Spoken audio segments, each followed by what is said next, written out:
Okay, good morning everyone. So the time now is 9. So papunta ako ngayon ng UP and we will see what happened in UP. I just want to ask about the tuition, about per unit, about the requirements, about what happened next year like that. But I hope so in God's will. I can do that and I go back to university because my mother-in-law or ang aking biyanan said that the curse will be disappear when you graduate in college. So you should proceed or pursue those dreams of yours that you go back to university no matter what happened or no matter what happened to you or what's the trials or tasks that you have in your life, you should go back to university or college. So ayun, kaya nalulungkot lang ako kasi lagi ako pinagsasabihan ng biyanan ko about Jasmine, pag namatay ako or nawala ako, kailangan mo nang bumalik sa college, ha? Wag nang bumalik sa pagtatambay and yung prosti na trabaho, yung sa kasa or yung pagbuburikat or yung pagpupokpok, ganyan-ganyan, yung fucker, yung hustler or yung kung ano-ano dyan, leave it na and move on and go to your serious life because you're not getting younger anymore. You're getting old and all those bad past that you have in your life, you should move on and let go those and let the God or the God give you the way, a good way to go back to what you have and what you really want to your life and make your life happy and let those people, haters, always bash you or always hurting you or bad that you're a bad person. You're not bad. So, ayun, kaya nung dinala si mama sa hospital, ganyan-ganyan,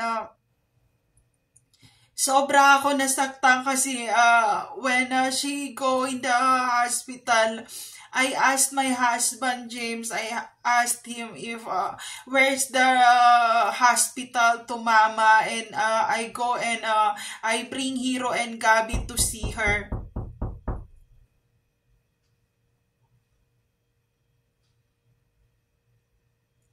To see her like that and hindi nila sinabi. May James and Rachel and Doc J doesn't said about where's the hospital that my biyanan or my mother-in-law that confined and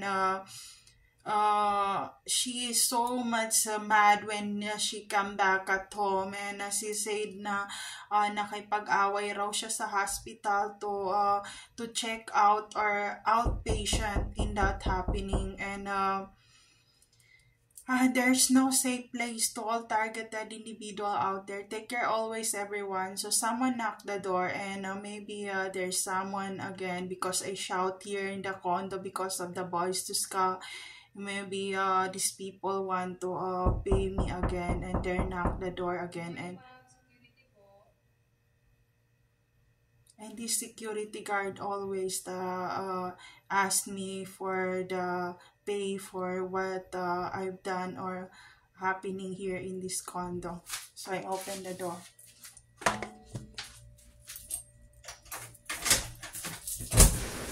Ano ho? Good morning po. Good morning. Ma'am, sa barangay, ma'am. Para sa meron po ako, ma'am. Para saan po? Yung tungkol po doon sa problema ninyo na inalagay nasa sa barangay para makapag-usap kayo, yung reference to case number. Kailan kami mag-uusap? Bukas, po, sa Miyerkules, alas 9 ng umaga. Okay. Ano na po, perma na po ako dito, ma'am. Dito yan. May ballpen bang dala? Meron po, ma'am. Dito po. Saan ako peperma dito? Dito po yan, dito po yan.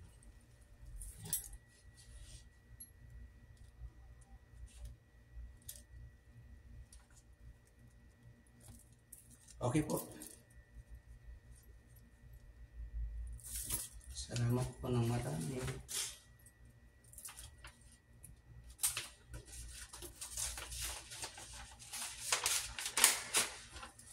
Thank you po. Thank you.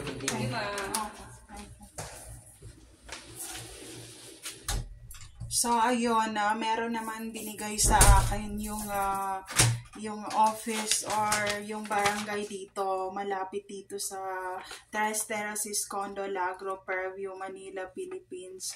So, ito yung kasulatan. So, if sa Miyerkules raw, kailangan ko raw pumunta doon. If I go in the barangay, yes, I go with the barangay. I don't have any case or I can go also in the Supreme Court and I don't have anything or hindi ako natatakot. Lalo pa kung ang biyanan ko ang nagbibigay ng motivation sa akin para mabuhay. Kasi lagi ko sinasabi kay mama talaga na gusto ko na mamatay, gusto ko na mawala, gusto ko nang tumalon, gusto ko nang kumbaga kitilin yung buhay ko kasi hindi ko na kayang makita ang anak ko na maging mahirap and also wala na tayong pera kasi kahit si mama wala na ring pera nung time na yun eh. Wala siyang pera and itong mga nandoon sa Caloocan na mga kapatid ng asawa ko, they ignore her own mother, ang aking mother-in-law, and they not give anything or medicine or any health assistance on what happened to my mother-in-law or ang aking biyanan. And sinabi ko sa biyanan ko, ma, anong klaseng pagpapalaki sa anak ang pagpapalaki nyo sa anak nyo? Bakit hindi kayo mabigyan ng pera na panggamot or kahit man lang i-BP kayo or titingnan yung blood test nyo or titingnan yung sugar count nyo, ganyan-ganyan, or kumbaga dalhin kayo sa therapy kasi parang nakukuba na siya and umiyak siya sa akin, sabi niya, nak, hindi nila ako na-appreciate talaga, lagi lang nila ako inihingihan ng pera and kaya ako nandito sa Caloocan kasi yung mga alahas ko na sa closet and pag iniwan ko yan na yung isang alahas dyan, mawawala yan. And pinakita niya lahat yun sa akin. And may mga coins pa siya na mga buo talaga na bars na mga gold talaga. Sabi niya, nak, pag namatay ako at nawala ako na, kaya mo bang bantayan lahat to? Sabi ko, ma, kasi nangihinayang siya ipang sangla eh. Sabi ko, ma, wag mong isangla. Wag mong isangla. Sabi ko, magwi-withdraw ako ng pera sa ATM and bibiling ko yung gamot nyo ngayon mismo and ako magsasangla ng sarili kong alahas. And kung naubos lahat yung alahas na yon nung time na yun, lahat, as in, walang natira sa akin na alahas, lahat sinangla ko. Sabi ko, ma, hindi ka pwedeng mamatay, hindi ka pwedeng mawala. Sabi ko, ang mga alahas, pera, mawawala yan, pero yung buhay ng tao hindi na mabalik. So, ayun, sabi ko, wag mo pakialaman, ma, yung mga alahas dyan. And kapag umaalis siya, ako ang sabi niya, Jasmine, bantayan mo yung mga alahas, ganyan-ganyan, pati yung pera. Kung nawawala yung pera, hindi. Pero sabi niya, Jasmine, simula nung nawala ka, yung mga pera dito at alahas nawawala. Sabi ko, ma, anong gagawin ko? Sabi niya, iba talaga pag ikaw yung nagbantay dito sa bahay kasi walang nawawala, ni piso walang nawawala. Pero pag ikaw ang nung time na nag-flight na kayo, papunta ng ibang bansa na wala na yung mga alahas dito. Sabi ko, ma, hindi ko na alam ang gagawin ko. And kung sinangla yun na mga anak niya, hindi nila sinangla. Ang nangyari niyan, baka nilipat yan sa ibang mga kamag-anakan sa Luzon, Visayas, Mindanao, and International. Yung ano na yun, yung mga alahas na yun at pera. And sabi ko kay mama, kailangan mong dalhin sa bangko lahat tong alahas at pera na to. Kumbaga, magpagawa ka ng kumbaga parang vault sa bangko, ganyan. And sabi ni Mama, ang problema ko, Jasmine, hindi ako marunong magpagawa ng vault dito sa Pilipinas, ganyan ng bank na vault nga, nalagayan ng pera at saka ng mga documents at mga alahas. Kasi yun din yung ano talaga. Tapos, ayun, naghanap ako nag-research ako about that, and I found out na there's no any vault pala dito sa Pilipinas na bangko. Sa central bank lang lahat ang vault ng lahat ng politician, and ang vault ng politician sa may central bank ay nakapaloob sa satellite ng Iglesia ni Cristo. So ayun, kung ako ay naging Iglesia ni Cristo sa Cotabato City, naging part din ako ng Iglesia ni Cristo. Kaya kahit saan na reliyon sa Cotabato City, napuntahan ko na.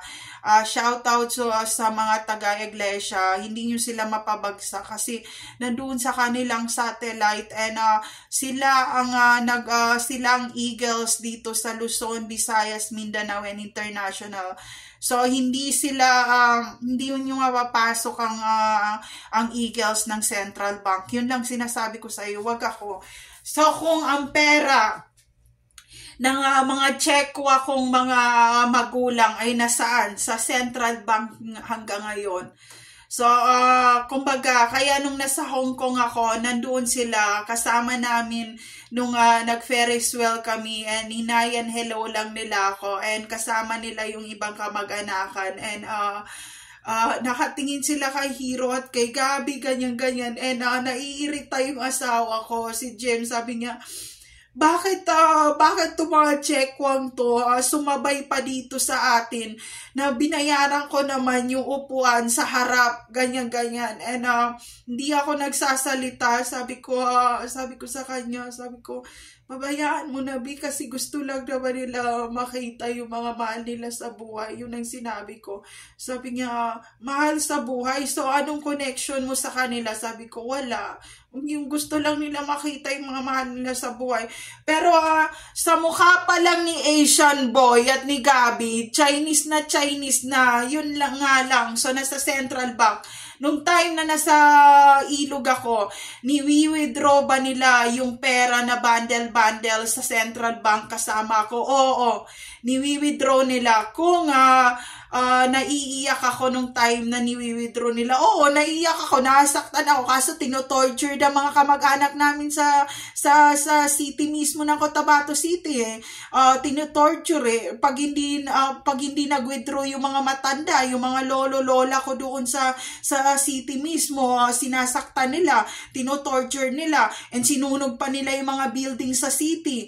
So ayun, ano doon, alam ng taga-Ilog kung sino ako, kaya nung nandoon ako, irespetuhin nyo siya kasi bagong dating lang siya. Yun ang problema nyo. Kung pinaritoke yung mata ko, oo, pinaritoke talaga yung mata ko kasi naka-survive na ako sa 3rd burning degree na nangyari sa Carmen. Malapit yan sa Kidapawan ng Digos ng Davao yan.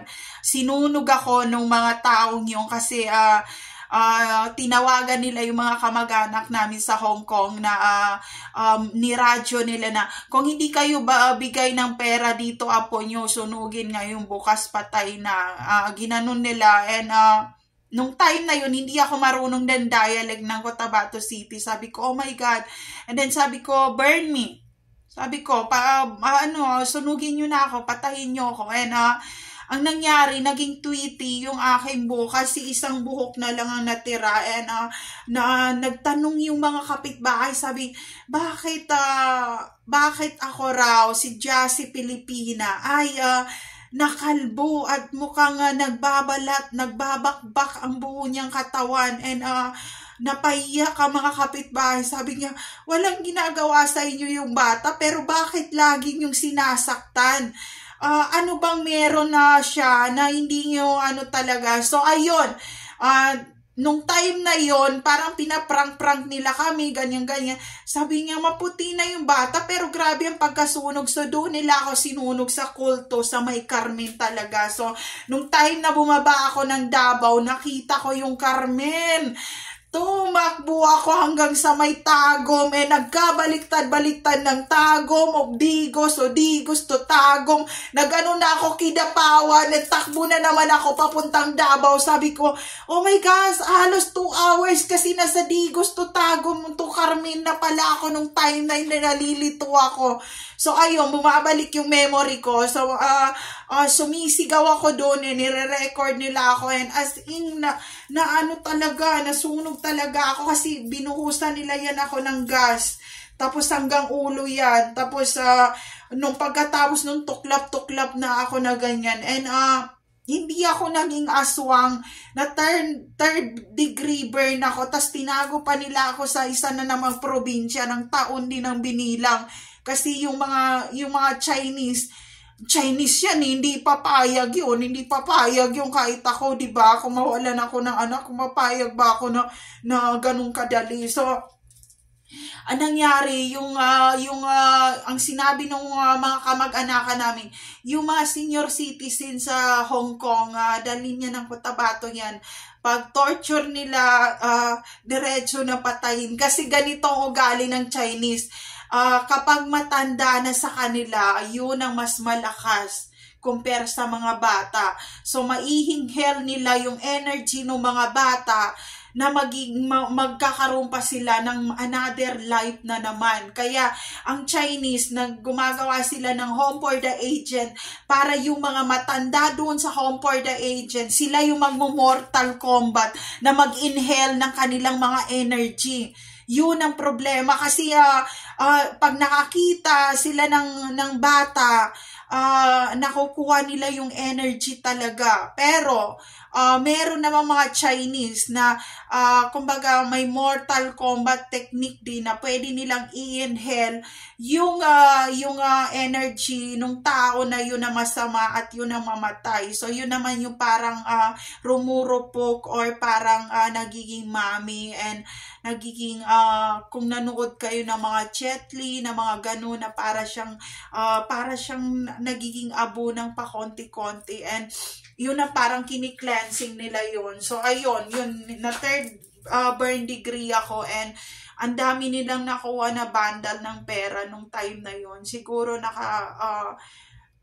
sabihin na natin, naka 2 million sila nung time na yun na sinunog nila ako doon sa Carmen, and ni-withdraw lahat yun sa Central Bank, and naglagay ng navigator ang iglesia about sa akin. So, kung meron akong navigator ng iglesia, meron.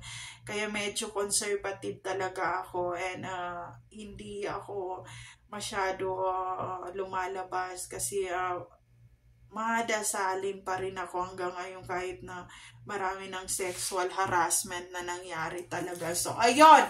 Kung ang asawa ko na si James ay nalipat din sa iglesia, oo, nag-iglesia rin sila. Sila rin, hindi kasama si Richelle, hindi kasama yung kasi si Richelle ay London citizen siya, open city, British US citizen si Richelle, kaya anytime pwedeng lumabas ng bansa si Richelle kahit wala siyang passport, and si mama ang nagsabi nun. So ang one-on-one na katapat niyan ako na naman, kasi kahit wala akong passport pwede akong bumalik ng Hong Kong. So yun ang problema natin ngayon. At ito pa, ang nireveal ng lola ko sa amin magpipinsan na sa Chinese na Chekwa, ako lang ang babae nila, lahat sila lalaki. So, dahil sa mga Chinese na mga Kung Fu Fanda, dinala na kami sa Shaolin Temple. And nung time na nasa Shaolin Temple kami, kinalbo na naman ako, tapos tinirintas yung buhok ko. Kasi mahaba pa rin yan hanggang ngayon eh, kahit manipis yan. So, tinuruan kami ng technique ng Buddhist na naman na kahit nakaupo, hindi mo pwedeng semplangin talaga. So, ayun, kaya pag ako nakatingin ganun, wag ako. Kasi nga, yung gusto kong saksakin, biglang tumakbo pabalik ng bahay. Hindi ko alam. Yun ang problema. Kaya wag ako. Yun ang techniques ng Buddhist. Kaya ang Buddhist, nakaganon lang yan. Nakaganon lang yun kasi nagdadasal yun ng 24/7 yun. And pag sinabi ng kanilang master na nakatayo lang sila dumaghapon, hindi sila iinom, ganun lang yun. Kahit maulanan yun, parang sa London Soldier yun. Hindi aalis yun. Ang nangyari dyan, kasi yung mga Shaolin Temple na yan, meron silang mix na kalahating tao at aswang. Naamoy na naman nila ako na hindi ako lalaki and babae ako. So, meron nalilibugan na naman doon. Kaya tinapo naman kami sa China, sa Tibet na naman. So, meron na naman mga bata na gustong yurakan ng pagkatao ko. Yun ang problema ko kasi nung pumunta na naman ako sa probinsya, may mga nakilala naman ako doon na gusto na naman akong kumain ng tahong ng puki ko. So yun, kaya lagi sinasabi ng lola ko, pagod na kami.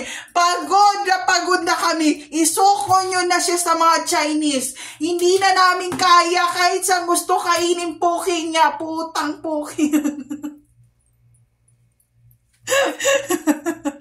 So, yun, kaya ako binaba ng Carmen naman kasi yung mga kapgo naman doon gustong kumain ng puki. Ako na naman, kahit takpan ko ang mukha ako, kahit nakatakip na akong ganun, ako pa rin ang gustong kainin ng puki talaga. So, binaba na naman ako and sinama kami sa mga karga ng mga pagkain, ganyan-ganyan, para maitago. And ganun din sa Buddhist, nung time naman, nasa boundary kami ng China, para papuntang Hong Kong uli, para hindi kami ma-sex slave. Talagang nilagyan ng putik, ng ganyan-ganyan. Pero, pag nakita nila yung straight legs talaga, nung legs ko, na hindi straight, kasi ang mga Chinese karamihan yan, boleg talaga sila kasi, paglabas nila yan sa mundo yan, tinatali yung paa nila yan. Tinatali yan para tumayo na parang Shaolin, talaga na mga master yung baby nila. Kaya paglabas yan, nakaganon yan ng lampin niya, no? Hindi pwede yan ganyan. So yung tinatali nila yan na parang mami ganyan para mag-straight body and hindi kumbaga maging strong and hindi sila sakitin. Ganun yun. Kay mga anak ko, baby pa lang yun, nakaganon yun. And merong bumisita sa amin, tinanong, bakit masarap ang tulog ng baby, ganyan, hindi nag-ano. Kasi, kahit sa hospital yan, pinapaluputan nila ng lampi, nakaganon talaga. Kaya si Hiro, si Gabi, thank you sa kanil. Thank you for mommy, sabihin nyo, dahil straight ang legs nyo. Straight talaga ang legs ko. So, ayun. Straight legs talaga kami kasi ganyan. Ganun ang mga Chinese. Walang napapractured.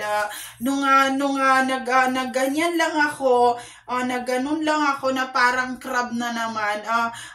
Pinatawag ng mga lola ko yung manghihilot, ginanon na naman ang mga kamay ko and sabi ko, aray, sabi nga, isang bundle naman na ito na pera ang katapat, sabi ko, aray, sabi ko, mga sugarol na mga matanda, aray, na hindi naliligo, tapos ay sampalin nyo, sabi ko, aray, tapos ginanon pa ako, sabi ko, aray, hindi pwedeng mabolig, hindi siya babalik sa China na crab ang paa. Sabi ko, hayop kayo. Walang withdraw ngayon. 3 days offline. Hayop kayo.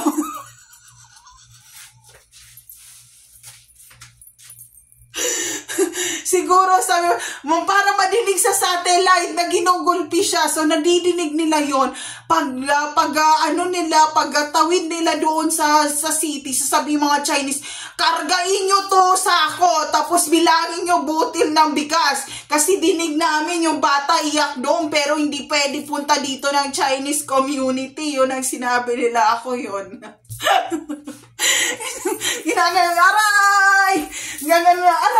Sabi ko, aray! Kaya ngayon, kaya kong i-bend yung aking kamay na ganyan. O then, sabi ko, aray, sabi niya, mag-gymnastic na naman. Sabi ko, aray, yan yung likod ko, ganyan.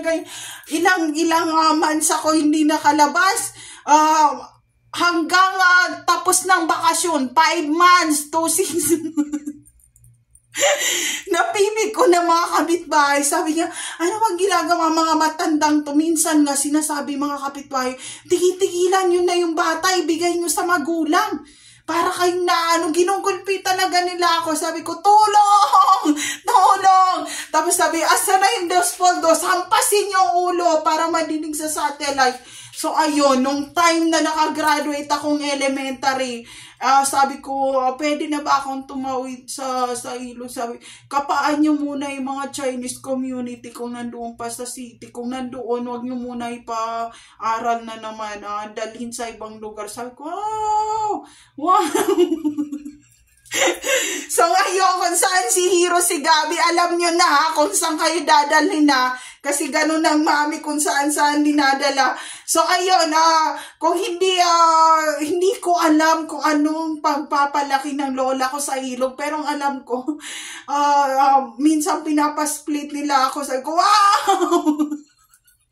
Sabi niya, ano nyo kung kaya pa mag-split yan na parang sa Temple of China yan. Sabi ko, aray, balik nyo ako sa mga magulang ko.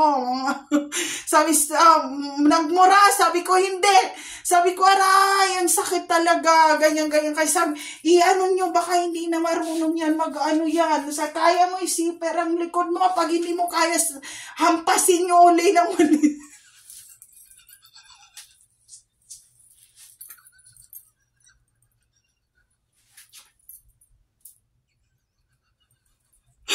So, ayun lang. There's no, tingnan mo, yung mata ko na nanahimik kasi ganyan yan eh. Nung pumunta ako yan sa kanila sa ilog, ganyan mata ko. Tapos, hindi ako makasalita ng ano. Sinabi mga bata, ito yung nakita ko sa TV ng Chinese temple, ganyan. Ang ginawa na, sabi niya, ipaalisi ka ay natin yung mata para lumaki na parang Thailand ang mata. Tingnan mo, nagpapanggap silang homeless pero kaya nila akong gulpin. Magpakita kayo ngayong lahat! Magpakita kayong lahat. Tapos, tingnan mo naman, ginawang matang Thailand to, diba? Lisik, ano tong ginawa, no? Para lang hindi mapuntang Hong Kong, magpa-DNA talaga ako sa China, dagot kayo sa akin. So, ganyan siya, ganyan yan, pag ganyan talaga yan, di ba, mas bagay sa akin, di ba? Pag ganyan, ni hao, di ba? Di ba, diniporn nila talaga yung ano ko, tapos ito naman, na magatong jawline, kasi nga, in-injection na nila to, pumunta sila sa hospital, sabi, masakit raw ang ngipin, pero hindi masakit ngipin ko. Pag ganun ko lang, aray! Ginano na naman, sabi, palakihin nyo yung buto sa panga, sabi ko, aray! Tapos dito naman, sabi, kuhanan nyo ng Excel na naman, pabikangkangin nyo. So yan! Yun ang mga gagawin natin! Hayop ka! There's no safe place to all targeted individual out there. Take care always, everyone. Mag-ingat ang mga checkwad yan. Then, malapot ang inyong Excel at sperm. Bebenta nila lahat yun. Then, gusto nila ng mga apam na mga ganyan ng mata. Nyaw, nyaw, nyaw, nyaw.